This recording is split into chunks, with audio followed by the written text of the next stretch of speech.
Do you know the hidden truth behind wholesale microgreens?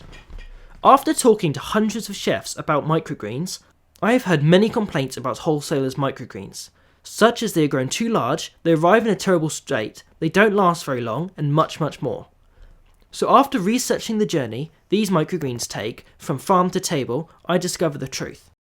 How old do you think wholesale microgreens are once they're delivered to the final customer?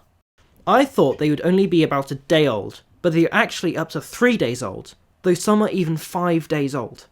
Where are they during this time? Wholesalers' microgreens come from many different farms across the country. Many chefs say a few of these farms harvest their greens way too large when they no longer taste or look any good. But most of these farms actually grow great microgreens, so why do they arrive in such a bad state? The first clue is in the harvesting. Lots of these large farms are using machinery to harvest their greens, which can damage the delicate plants, especially if the blades are not kept sharp enough. After harvest, the greens are then washed and dried. This can damage and bruise the delicate leaves further.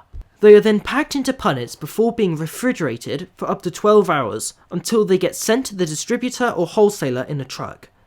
Once they arrive at the distributor, they are then kept in the fridge until they are sold. This can take up to 3 days. They are then sent out in a van and delivered to the restaurant about 3.5 days after harvest.